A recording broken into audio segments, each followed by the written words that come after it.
cycle of a cord blood transplant ends when the old cell lines within the immune system are replaced with new cell lines due to the stem cells within cord blood that are the building blocks of our body and are able to recreate these specialized cells within the immune system. But let's start from the beginning, where the cord blood is collected as soon as the umbilical cord is clamped, while the placenta remains undelivered.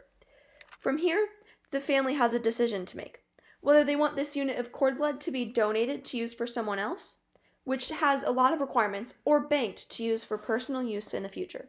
From here, no matter the decision, the cord blood becomes cryopreserved to save for later use. Donated cord blood is matched through its recipient through a process called HLA, or human leukocyte antigen matching.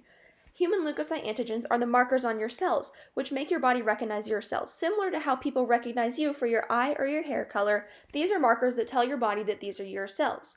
For cord blood, 4 of your specific human leukocyte antigens must match with the donor's human leukocyte antigens, which makes it more advantageous than other types of stem cell transplants because for cord blood, only 4 have to match, where other stem cell transplants, over 6 have to match, making it more difficult. However, once a match has been found, the cord blood sample is prepared through thawing within a water bath.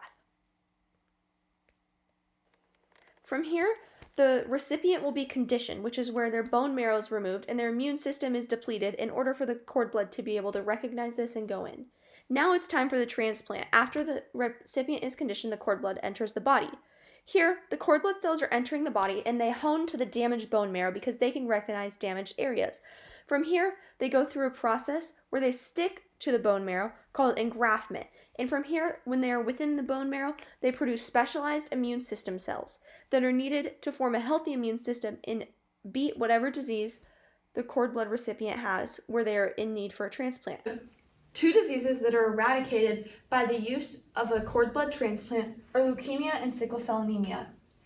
Leukemia is the cancer of blood-forming tissues, such as bone marrow.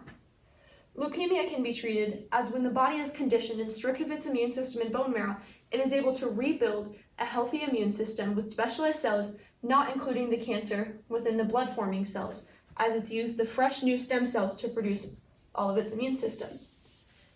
The second disease that can be eradicated is sickle cell anemia, which is the change in shape of a sickle cell compared to a regular red blood cell. This can cause varying problems within the immune system. However, once the body is conditioned and rid of these sickle cells, new regular blood cells are able to be created from the stem cells within cord blood.